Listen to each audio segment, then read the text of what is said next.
Here's a video that's going to show you guys how to edit your WooCommerce store.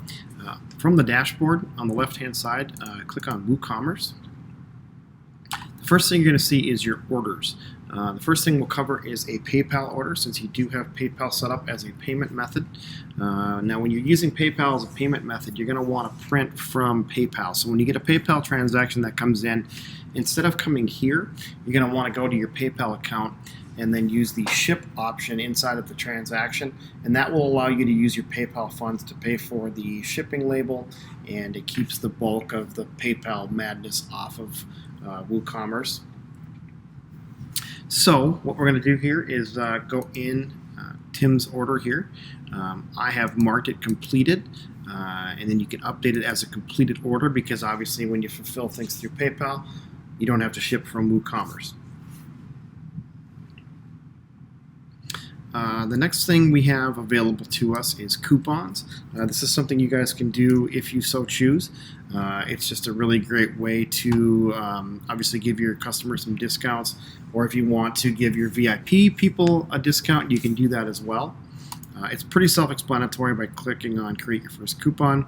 You're going to want to choose your option for a percentage discount, a fixed discount, or a fixed product discount, coupon amount, and coupon entry date.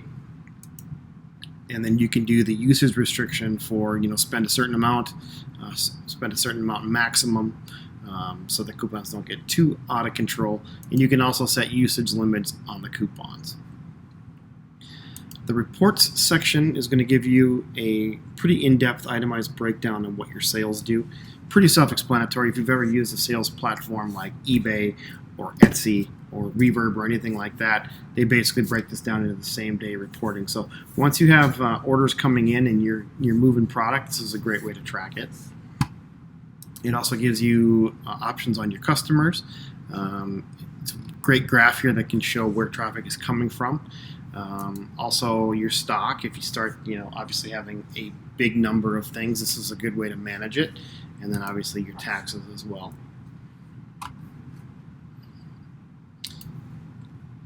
Inside of the WooCommerce settings is all of these tabs. These are all items that generally I set up in the early part of the build. Obviously this is where you can change and edit your address, your city, country, state, zip code, selling locations. If you guys decide to start selling outside the United States, you can just add more countries on there. Ship to specific countries only, United States, so you can ship to all countries, but right now I have it set up to United States only. The default customer location is geolocate. So basically what that means is if someone's shopping for a Rubicon sweatshirt in Topeka, Kansas, the geolocate will use their ISP to determine where they're at, and would also be able to tell people, or put together shipping. So if it knows you're shipping from California and the person is in Topeka, Kansas, it helps geolocate so the UPS rates are right. Enable tax rates and calculations, pretty self-explanatory. Enable the use of coupon codes, we just walked through that. So if you set up a coupon, now the site, with this being checked, will accept those coupons. Currency options, pretty self-explanatory. I don't think you have any plans to go over to the euro or to the peso, so we'll just keep everything as is. Next tab is products.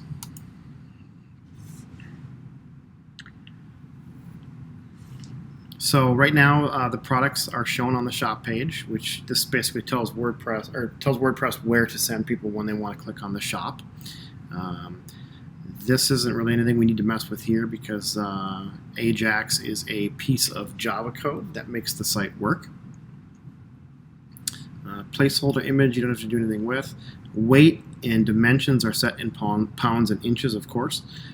We do have product reviews enabled. And then this show verified owner label on customer reviews. This makes sure that only people that purchase that specific item can leave a review for it. It'll keep the spam off. It'll also keep any angry people off that go on there and want to put a bad review up, if that ever happens. This sort of controls that. As far as taxes go, Right now, they're set up, prices are exclusive of tax. This is something that you guys will need to talk to your accountant about and how you want to approach this. Generally, with WordPress sites, I set them up as exclusive of tax. It really comes down to you guys, but you'll want to talk to your accountant and see how you guys want to do the taxes, probably as soon as possible before orders start compiling up. The shipping tab is pretty self-explanatory as well. You shouldn't have to change much here because I've got this all set up. Obviously, we're only shipping to the United States. So it knows if an order comes in outside of the United States, it's not going to allow the transaction to go through. The payments tab is what tells the website what payments to accept. Obviously, with these little check buttons here, we've got PayPal set up, and we've got Square set up. So those are our two methods of payment. Anything else will not be able to be seen. Customers won't see the option for COD, check payments, or direct transfer. The accounts and privacy tab. First of all, this is guest checkout. I do not have the guest checkout selected. I would highly recommend against that because it's counterproductive to first and foremost gathering email addresses. As your customer database builds and you start doing more and more orders, you're going to find that email mailing list invaluable as far as your customers go. It will allow you to market repeat business to them. It'll also allow you to market outside services and offers if you so choose to. It also keeps the riffraff off and keeps the potential hackers and that sort of thing away because they have to literally set up a profile before they can buy anything. The next checkbox is allow customers to log into an existing account during checkout. That way, if the cookies or anything don't save on their browser, they can still log in during the checkout process. The account creation area is allowing customers to create an account during checkout. So obviously, they can't check out as a guest. So if they've never bought something before, once they get to the checkout page, they can create a new account. Allow customers to create an account on the My Account page. That's checked as well. When creating an account, automatically generate a username from the customer's email address. They can choose their username or they can use the one that we generate for them. When creating an account, automatically generate an account password. Once again, they can either choose their own password or they can have WordPress give them a, I think it's a 64-bit encrypted password right out of the gate. Account erasure requests. This is going to be something that if you have questions about this, I would talk to whoever your legal counsel is. Obviously, in this day and age of 2019, and internet security and identity theft and that sort of thing, these are extra measures that you can take if you see fit. Privacy policy. This is one thing that you're gonna want to address right away. Privacy policy is something that companies will generally pay a copyright writer to come up with. If you guys want to come up with one on your own, that would be awesome, but I would highly recommend that we put that into the website as soon as possible and we make that a separate page. I believe there probably will be a point where Square will come back and do an audit on you guys and will require you to have a privacy page. So please give that some thought and let me know how you want to proceed. Right now, this is just generic policy. This is what happens when people click on the privacy policy on the store. They'll see this generic text. It may be just as easy as copying this text and putting it on a separate page on the website, but right now we do not have a privacy page set up, and you'll want to make a determination on how you want to do that. Personal data retention. This is another issue. You know, who you want to talk to for your legal counsel on how you retain customer information. Obviously, if there's a data breach, you know, retaining inactive accounts, retaining pending orders. Right now, I've got nothing set up, so nothing is being retained. But if you guys want to retain customer information, I recommend you don't, but you can. Emails. This determines where each email generated from the WooCommerce system will go.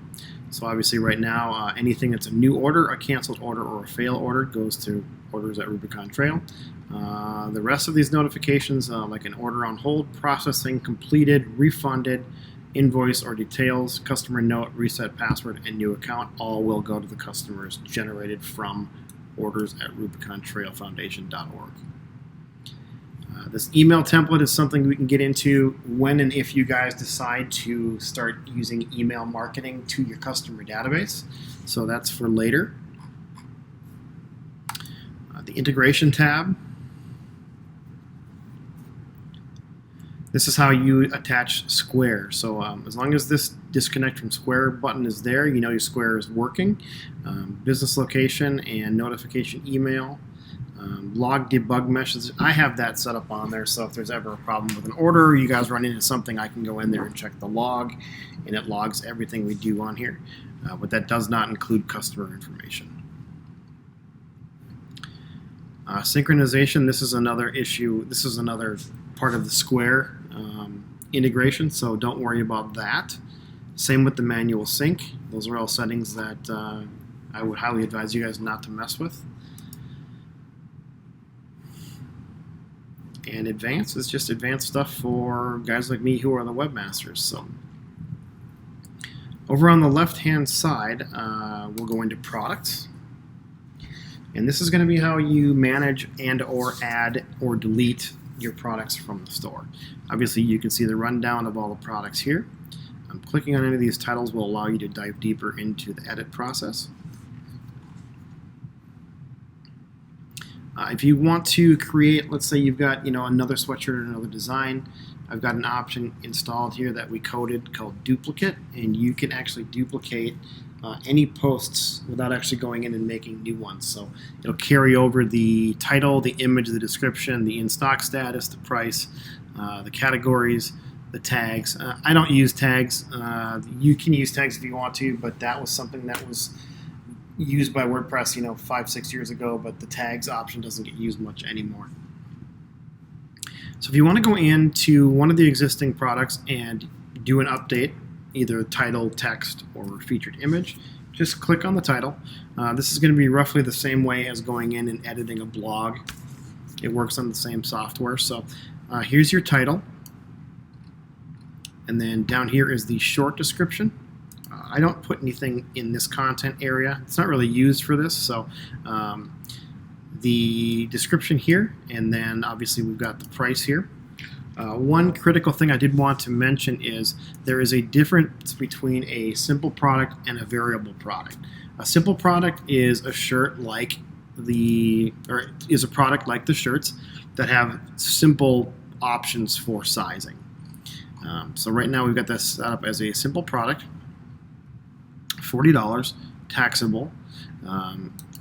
I don't have anything set up for inventory. You can do that by clicking on Manage Stock and then putting in like 144, which would be a gross. And then once they're all sold out, oh, that's nice. Once they're all sold out, it won't allow customers to buy it anymore. Do not allow back orders, low stock threshold. So right now I'm not using that, but you guys can use that if you want to. Shipping is where you put in the weight of each shirt. So we've got 2 pounds there. I believe you guys are shipping these things in like a priority bag, so the dimensions don't matter. Linked products, that's nothing that we're using now. Could be if the store gets bigger and we want to have things associated with a nicer material or cross-selling, etc., etc. Attributes is the sizes. And we open that up, and then obviously we've got extra large, large, medium, small, XL. And this will go for all the products in the store except for the Trasharoo. They all work the same way. In the Advanced tab, I've got really nothing going on in that. So that's how you edit a product. If you want to start a new one, go back to Products, and we will go to Duplicate. And then obviously it takes you right into the editing product of the new duplicated items. So just give it a new title, give it a new featured image, go through your general inventory, shipping, all that stuff I just walked you through, and that is how you set up a new product. Critical to obviously make sure your product category is correctly checked so it appears in the right place. That determines where it pops up here as far as on the Rubicon site, which I'll show you now. Obviously, the store has a shop button with a drop down. So shirts, ladies apparel, men's apparel, accessories, my account. So those items are all determined by the category checkbox. So that is a basic rundown on how to use and change all of your information and your products inside of WooCommerce. If you've got any issues or any questions, you can obviously call or text anytime, 320-267-9093, or you can email chad@naturallywired.biz.